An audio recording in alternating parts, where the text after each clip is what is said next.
but the impeachment court. An impeachment proceeding is sui generis, that is, unique or a class of its own. In Republic versus Sereno, it is described as a proceeding exercised by the legislative as representatives of the sovereign to vindicate the breach of the trust reposed by the people in the hands of the public officer by determining the public officer's fitness to stay in office. While the form, procedure, and substantive arguments in impeachments remind us of a court trial, it also has the characteristics of a political process. The decision-making process in impeachment is not governed by any fixed or binding standard of proof, allowing for broad discretion on the part of the members of the impeachment court when they make their final decision on the case. The decision makers or the members of the impeachment court can use any standard of proof they want, and this choice will not be subject to any review by any court except the court of public opinion, which is not technically a court. This fact gives the impeachment proceedings its political character.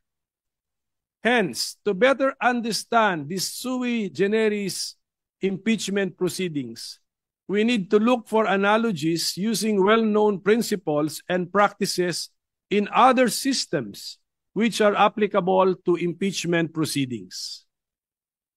As to the question of whether the impeachment trial conducted by the Senate in the 19th Congress or the impeachment complaint entertained by the Senate in the 19th Congress can cross over and continue into the 20th Congress, there is no provision in the 1987 Constitution or in the Senate Rules of Procedure on impeachment trials that expressly prohibits this. On the contrary, the Senate Rules on Impeachment support the position that the impeachment trial shall continue until final judgment, even if it is necessary to continue into the next Congress. Let me read the rules. Rule number 3. Upon presentation of the articles to the Senate shall specify the date and time for the consideration of such articles. Unless the Senate provides otherwise, it shall continue in session from day to day, except Saturdays, Sundays, and non-working holidays, until final judgment shall be rendered, and so much longer as may in its judgment be necessary. There is a contrary opinion that the rules of the Senate which mandate that all pending matters and proceedings shall terminate upon the expiration of one Congress should take precedence over the cited rules on impeachment, which state that the trial shall continue until final judgment. The justification for the precedence given to the rules of the Senate is that the latter were passed by virtue of the power granted by the Constitution to the Senate to promulgate its rules. That is found in Article 6, Section 16, Paragraph 3, which provides each house may determine the rules of its proceedings. However,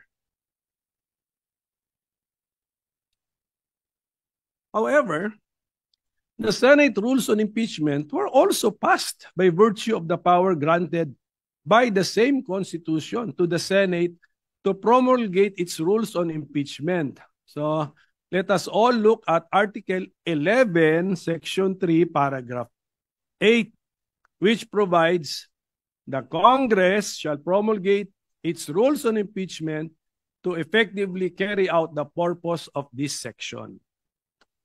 In fact, there should be no conflict between the two rules because the rules of the Senate apply to legislative proceedings of the Senate, while the rules on impeachment apply to cases of impeachment. On this issue, the Supreme Court in the case of Pimentel Jr. versus Joint Committee of Congress ruled that the legislative functions of the 12th Congress may have come to a close upon the final adjournment of its regular sessions on June 11, 2004. But this does not affect its non-legislative functions. Conducting impeachment trials is most definitely not a legislative function. In fact, the section in the Constitution which speaks of impeachment is found in Article 11 under the title Accountability of Public Officers, and not under Article 6, which is titled the Legislative Department. The conduct of impeachment trials, therefore, should not be affected by the final adjournment of the legislative session. Furthermore, we can use the analogy of the court system. Under the 1987 Constitution, the Senate is the impeachment court. The Senate in impeachment cases is more like a judicial body than a legislative one. Just like a court, the workload, caseload, or docket of the Senate as the impeachment court will not and should not be affected by a change in membership. We can see this principle in action in all our courts and electoral tribunals, where their case dockets do not change and are not reduced or reset to zero whenever there are changes in the court's membership. Likewise, it is well settled that jurisdiction once acquired is not lost but continues until the case is terminated, and hopefully terminated to its logical end. Hence, it is my humble opinion that the trial of the current impeachment case, now pending before the Senate of the 19th Congress, can cross over or continue from the 19th Congress to the 20th Congress. The impeachment docket of the Senate Impeachment Court continues and remains to be the same. So thank you very much, Mr. President, my dear colleagues, for your time and attention. Thank you, Senator Coco Pimentel, our distinguished minority floor leader. Although that was only a manifestation, I am willing to entertain questions. Should there be any questions, Mr. President? Just two quick questions with the permission of this body. With the permission of the Honorable Pimentel, the gentleman may proceed. Mr. President, kanina po narinig ko yung historical antecedents ng binanggit, Your Honor, Senator Pimentel. Would the good gentleman agree that the reason why the position of constitutionalists, textualists for that matter, on this issue is that the Constitution is silent as to the word carry over, crossover, continue. Meron po ba nakalagay sa Constitution, sa Saligang Batas ng Pilipinas, 1935, 1973, 1987 na carry over? Mr. President, I will respond directly to the question. Wala pong nakasulat doon that it shall carry over, pero binanggit ko sa aking manifestation, wala talaga rin nakasulat doon that it cannot cross over. So, in effect, let us say textually, both positions are not even mentioned or entertained in the Constitution. Mr. President, sangayon po kaya ang ating ginagalang na minority leader na kaya dahil walang carry over notion ay dahil malaki po ang pagkakaiba. There's a big difference between the 1987 Constitution and the 1935 Constitution, which was patterned after the United States Constitution. And I would like to have this placed on the records, Mr. President. Sa US Constitution, 100 po ang senador. At nag-i-eleksyon po every 2 years ng 33 senators. Ang naiiwan pong senador sa Estados Unidos pag nag-i-eleksyon ay 67. Because 67 plus 33 is 100. 67 is sufficient to comply with the provision of the U.S. Constitution to convict in an impeachment case. Dahil 2/3 po yon ay 66. May sobra pang isa. Sa atin pong saligang batas noong 1935, kung inyo pong susuriin, ang atin pong senador na bumubuo rin ng impeachment court ay 24. Subalit, Mr. President, in the 1935 Constitution, ang eleksyon po natin ay 8, 8, 8. Tuwing mag-i-eleksyon ng senador, ang i-elect na senador kasama sa mga kongresista ay 8 senador lamang. Ang may iwan po ay 16. And 16 is 2/3. Enough to have a quorum as well as to convict or to acquit. In our present constitutional scheme, 1987 Constitution, we also have 24 senators, but we conduct elections every 3 years for 12 senators.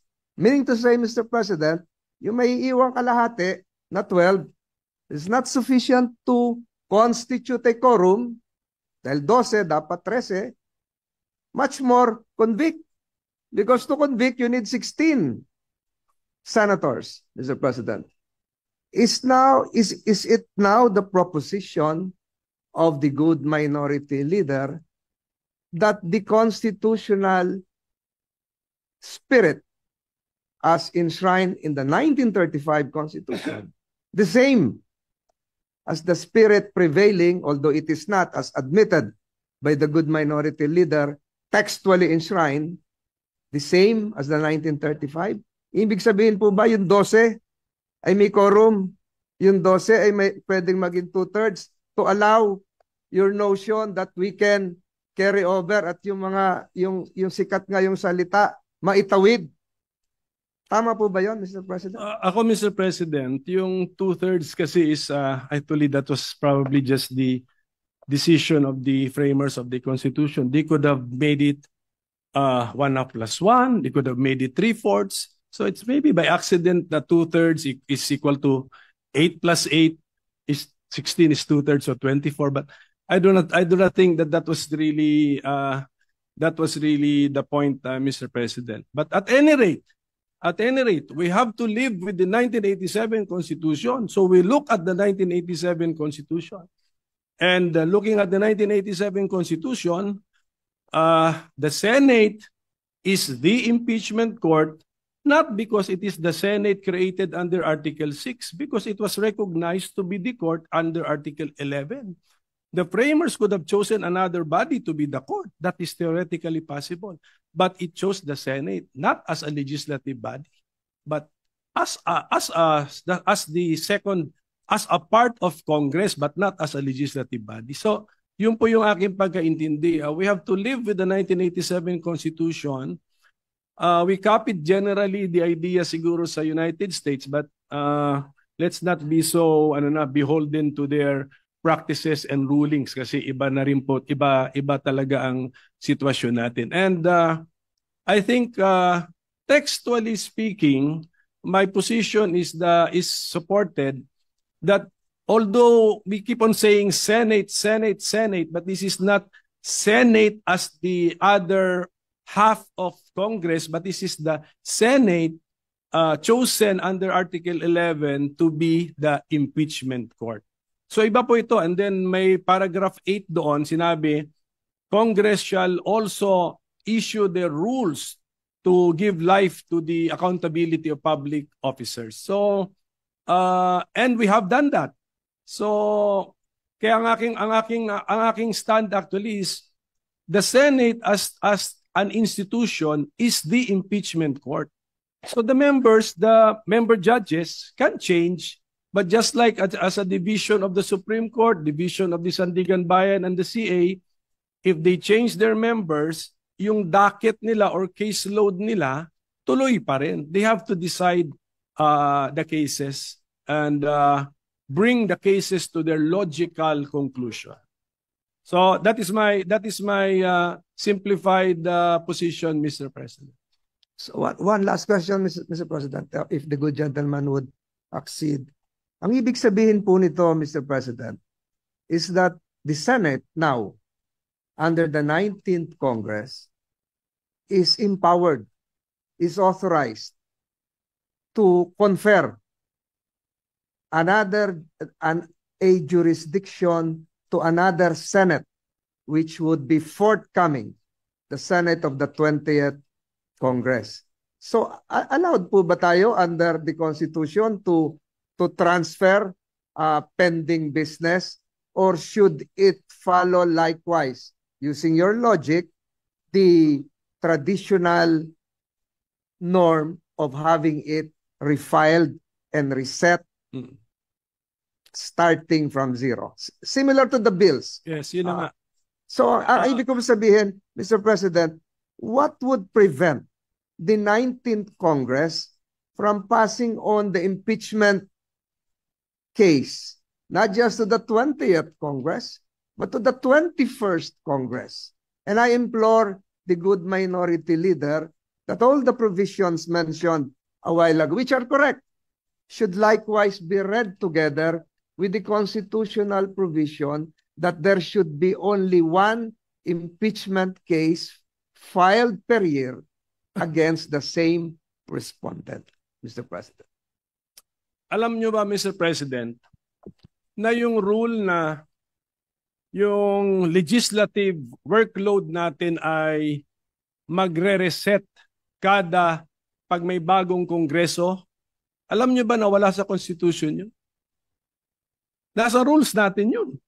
Oh, ang rules natin, promulgated natin because of the power given to us by the Constitution. But the Constitution does not specify that. Actually, we could have written na yung pumasa na ng third reading, itrato natin na third reading na rin. We could do that, but we did not do it. So policy lang po yun na reset natin as far as legislative workload is concerned. Pagdating naman sa impeachment judicial workload of the Senate as an impeachment court, I propose, or I give the interpretation that the caseload remains. Ang nagbago lang are the member judges, just like I think we can easily envision sa Supreme Court, nagbabago, divisions ng CA, divisions ng Sandigan Bayan, but the caseload remains. So I think we can mentally separate the two, kasi Article 6 yung legislative workload, Article 11 yung impeachment workload. So that would be my response, Mr. President. But Mr. President, would not that prevent the other part of the two-step process? Two-step process, because filed by the lower house, prosecutors, received by the Senate, the trial jurors, the trial judges. Would not that prevent the other part of the two-leg process from initiating another complaint, because there is now a case pending, which you say should be continuing? If the majority leader will allow me not to respond, but yes, because his question is very loaded and provides the hint of what can happen in the future. Mr. President, I've taken too much time of this body. I would relish interpolating the good minority leader even for 5 hours on this topic alone. But again, Mr. President, siguro mahabang-mahaba na po ito. I stick again to my previous manifestation that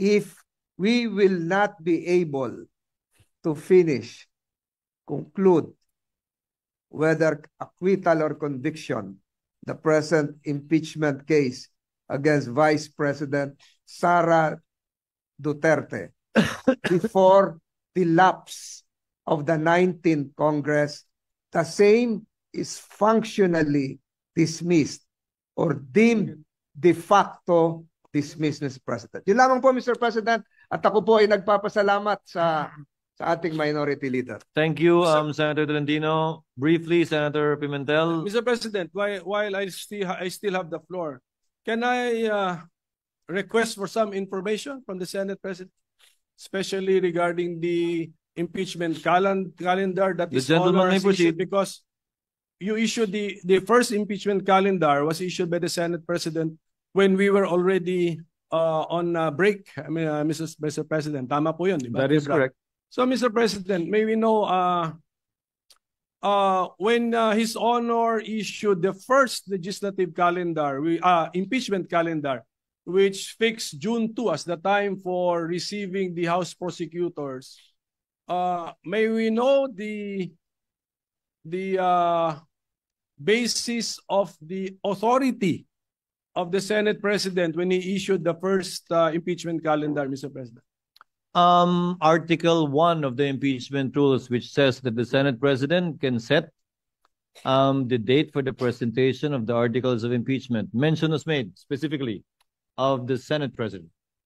And also we were on recess. So the Senate President at that time, Your Honor, issued a suggested calendar of activities. I was very clear when I stated that. Subject to plenary approval when we resume, because you were already on recess at that time. The second notice sent by this representation was made also while we were on recess. And I also stated that it was subject to plenary approval and or reversal, as the case may be, given the load that we need to take up after the LEDAC meeting.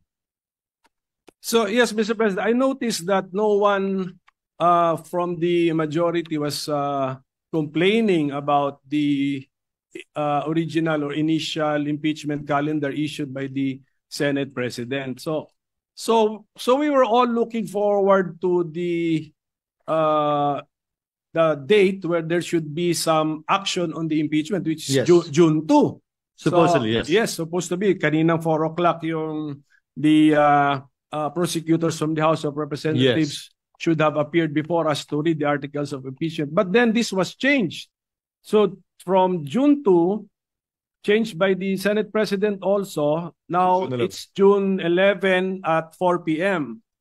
So if the authority used to issue the original calendar was based on the fact that we were on break, now that we are not on break, could not have the Senate President waited for 3 p.m. and then we discussed moving the June 2 4 p.m. to June 11 4 p.m.?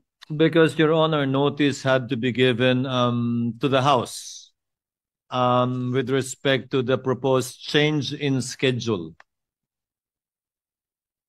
And we could not decide on moving it after the House members are already here in the Senate. That was the reason behind it. That was His Honor's judgment call, Mr. President. Yes, Mr. President. Yes, Your Honor. Just on another matter, Mr. President, yung appearance ba ng House prosecutors ay nasa Senate impeachment rules or you just took this from American practice, Mr. President? It is not in the rules. That was lifted from American practice because what was done before was that the majority leader, the Senate majority leader, was the one that read the articles of impeachment that was referred to the Committee on Rules that triggered the convening of the impeachment court.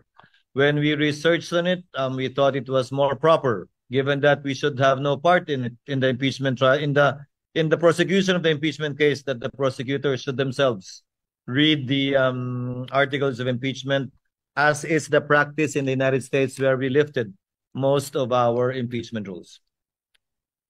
So it's an innovation. But although, had we done it, hindi naman, I don't think it would be fatal or make the proceedings infirm. So it's just not, to use the term of the majority leader, textually required under the existing Senate impeachment rules. Hindi pa ba? No. What was required by our rules, if at all, was the referral of the impeachment complaint in plenary.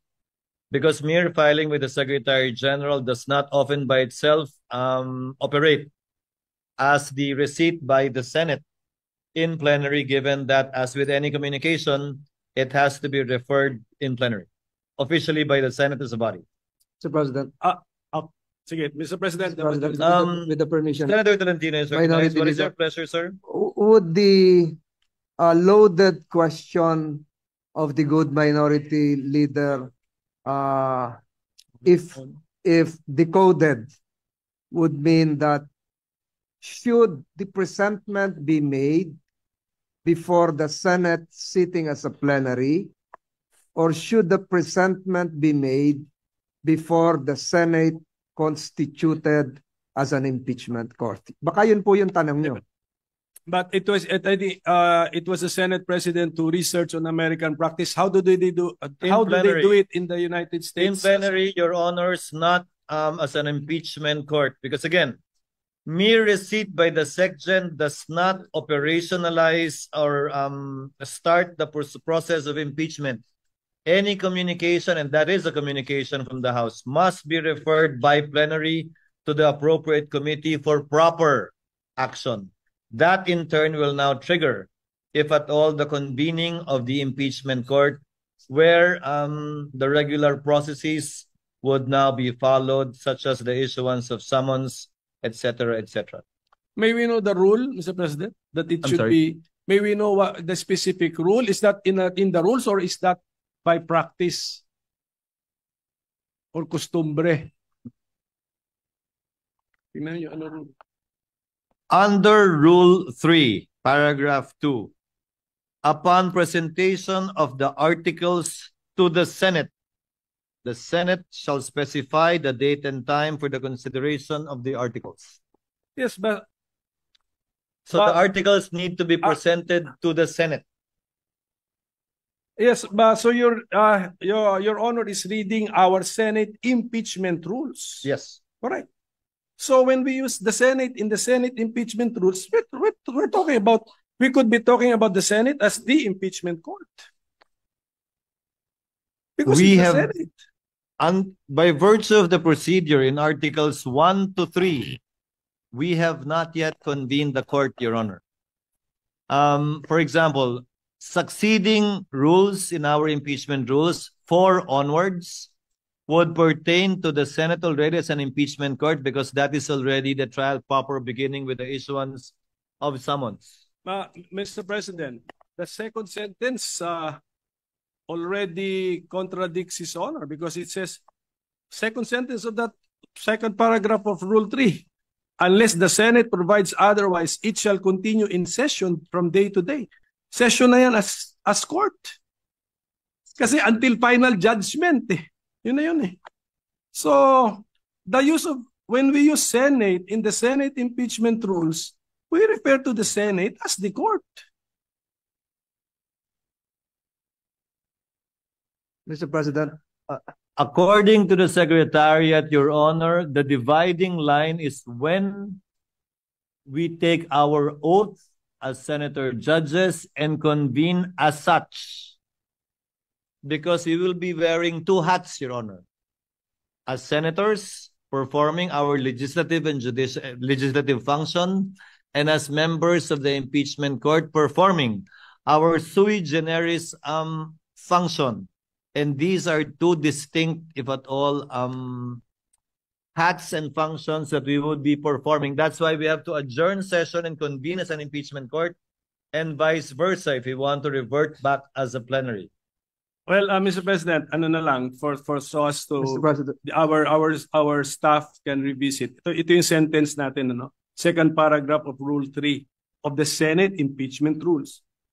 Upon presentation of the articles to the Senate shall specify the date and time for the consideration of such articles. Unless the Senate provides otherwise, it shall continue in session from day to day until final judgment shall be rendered, and so much longer as may in its judgment be necessary. So, are we using the word Senate in one paragraph in 2 concepts? One as Senate legislative body and the other as the court? I believe so, Mr. President, Your Honor. But again, Since these manifestations, also the manifestation made by our distinguished majority floor leader himself earlier, after these manifestations are made, these matters and these statements will be referred to the Committee on Rules for them to look into it. We have time, Mr. President, Your Honor, to resolve this matter in due course in the next couple of days. Mr. President, Yes. if I can direct this question to the good minority leader. The Senate, even if not acting as an impeachment court, pwede po bang tumanggap ng mga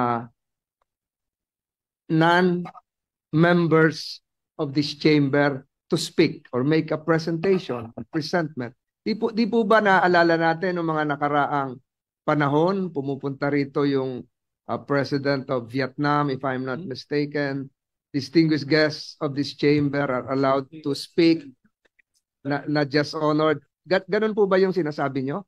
Na baka are the members of the House, though constituted as panel of prosecutors, can they enter the Senate, this chamber, constituted as a plenary or as an impeachment court or both?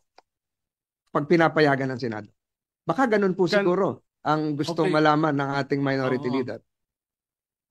Just for the information of the majority leader, yung appearance of the House prosecutors before the Senate kanina sanang 4 o'clock, June 2, appeared in the impeachment calendar prepared by the Senate President. Hindi ako may idea nun. At saka, when we read our Senate impeachment rules, wala din dun yun.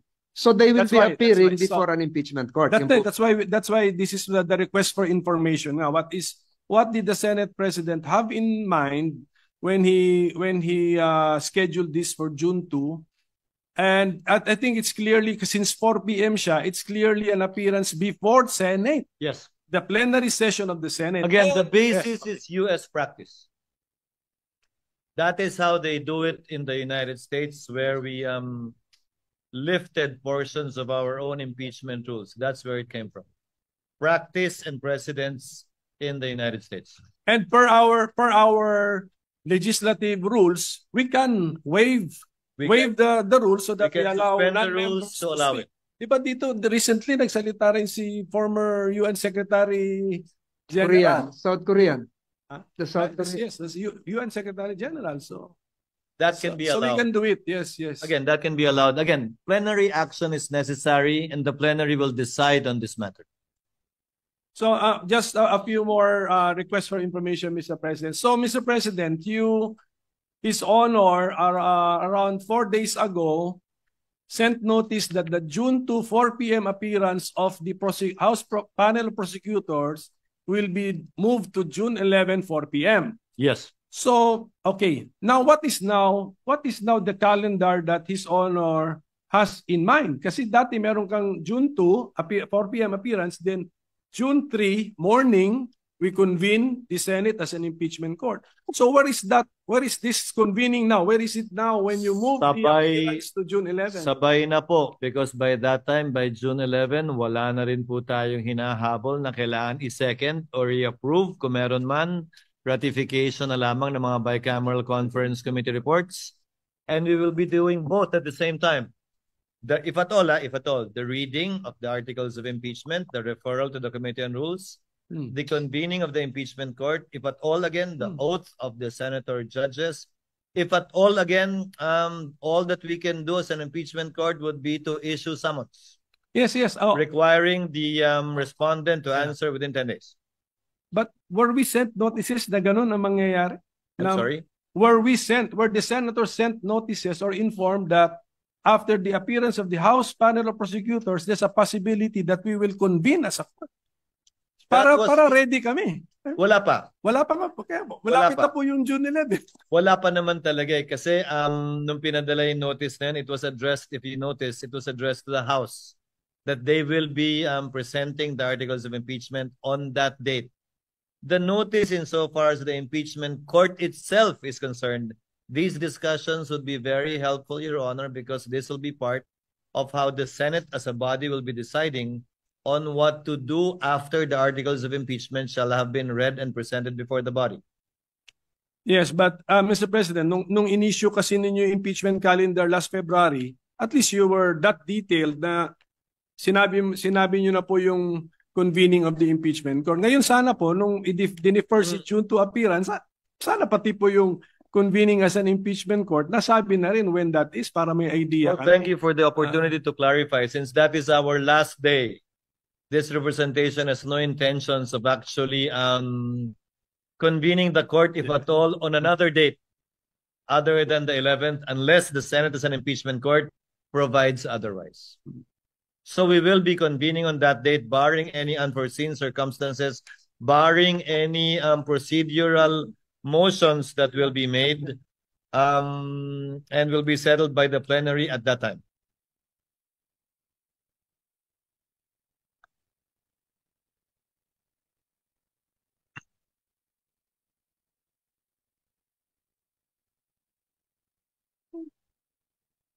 Well, Mr. President, it was just, ito lang for the consumption of our staff and secretariat.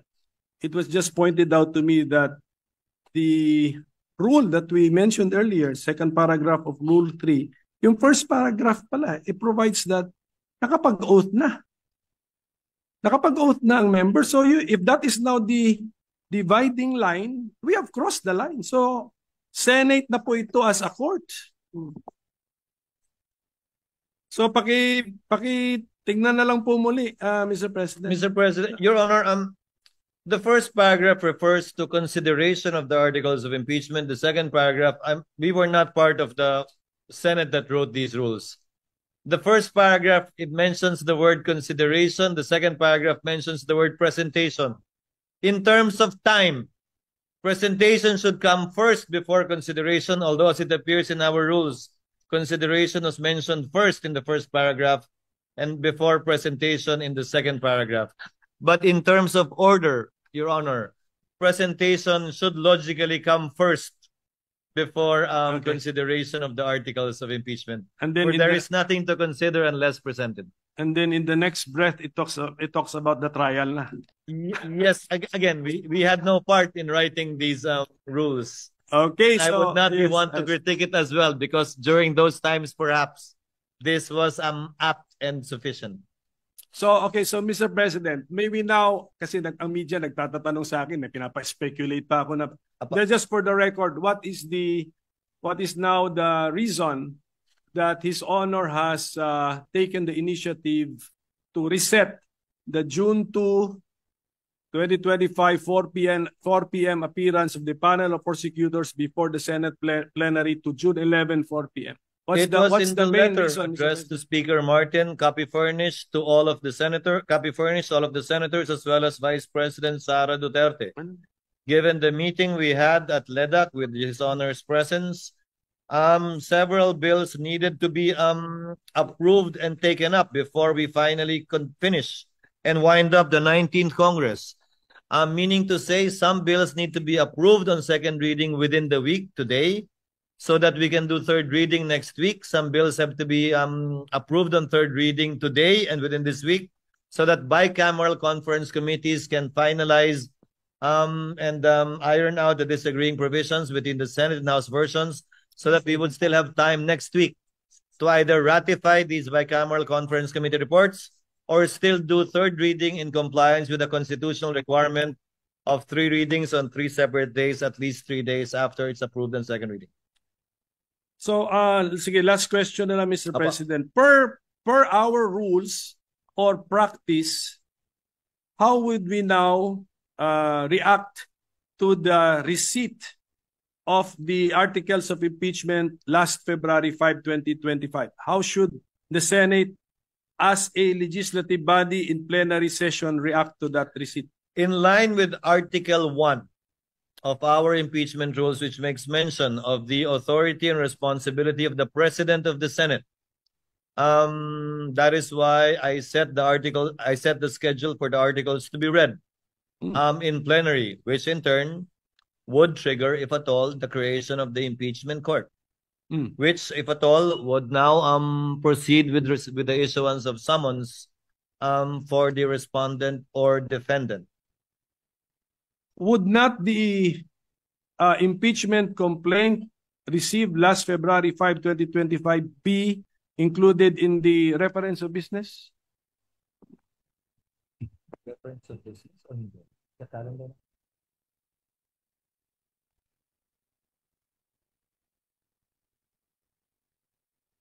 Ano ito? Ito ba ay person?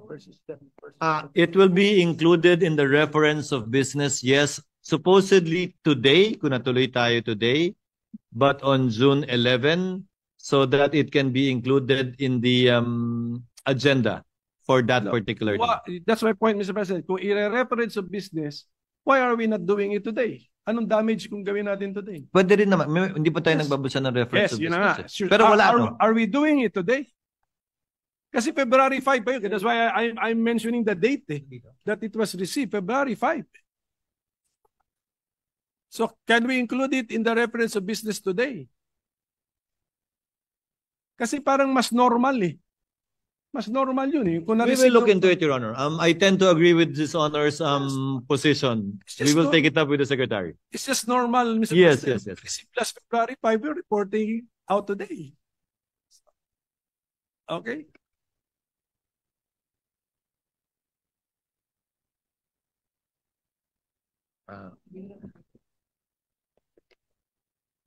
Off the record, they explained the reason behind it. But I tend to agree with Your Honor, and I'll ask the Secretary to consider it. Because in the past, as they said, it was the majority leader who read it and not the prosecutors, supposedly.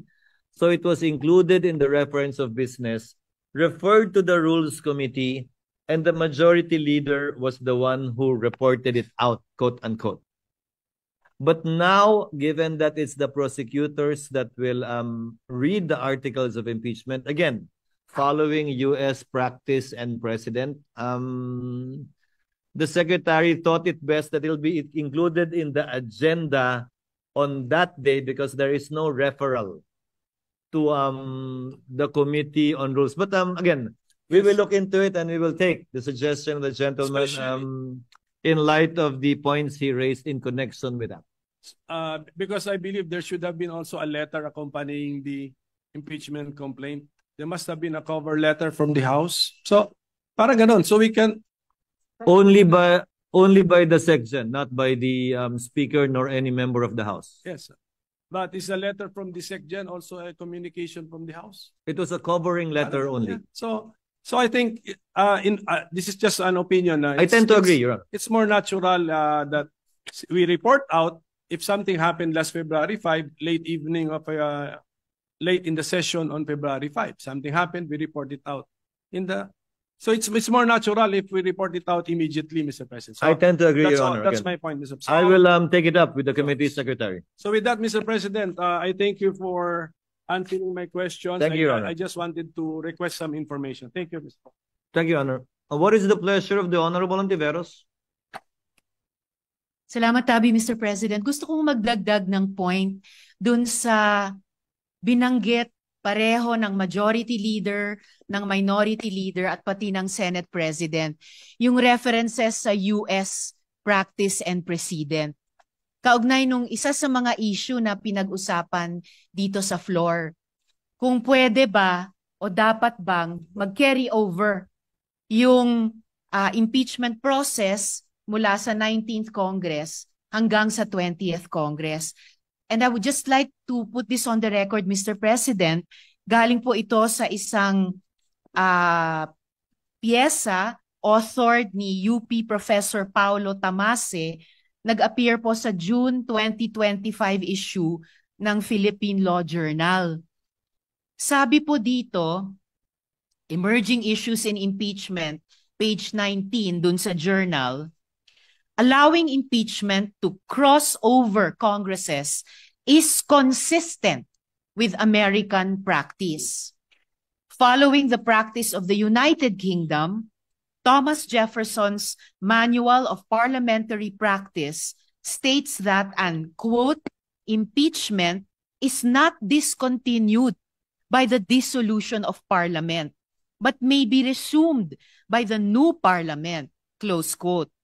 The US Congress, na binanggit ng majority leader, ng minority leader at ng Senate President, the US Congress has observed this for over 200 years, from the 1803 impeachment of Judge John Pickering to that of Judge Porteus in 2009. In Congress, impeachment proceedings are not discontinued by a recess. The following impeachment proceedings extended from one Congress to the next. 5 pong halimbawa, Mr. President, sa article na ito. Babangkitin ko lang yung pang-apat kasi yun pamilyar sa ating mga Pilipino. 4. The impeachment of President Clinton was presented to the Senate after the Senate had adjourned sine die. After, Mr. President, the Senate had adjourned sine die for the 105th Congress, and the Senate conducted the trial in the 106th Congress, Mr. President. So, for the record lamang po, dahil very, very pertinent sa binanggit ng majority leader, ng minority leader, at pati ng Senate President na following US practice and precedent. And with one very recent concrete example po dun sa impeachment ni US President Clinton. So I hope that we can consider this in our own decision-making, Mr. President, even after the rescheduled presentation by the House prosecutors to the Senate as an impeachment court on 11th June. Salamat tabi, Mr. President. Duly noted and entered into the records. Majority Floor Leader. Just to reiterate again, yung nabanggit ko po kanina nga, magkaiba yung sa Philippine Senate at US Senate kasi ang naiiwan sa US Senate tuwing mag-ieleksyon ay 67 senators, enough to constitute a quorum out of 100 senators and enough to convict or acquit. Sa atin po, 12 lang. Not enough to have a quorum of 13, more so a number of 16 to convict or acquit. But be that as it may, Mr. President, we have all the discussions done, and I think this would really be part not just of the discussions that whatever case would be elevated to the Supreme Court would eventually be decided in the near term. Mr. President, I seek a minute suspension, Mr. President. Session is suspended.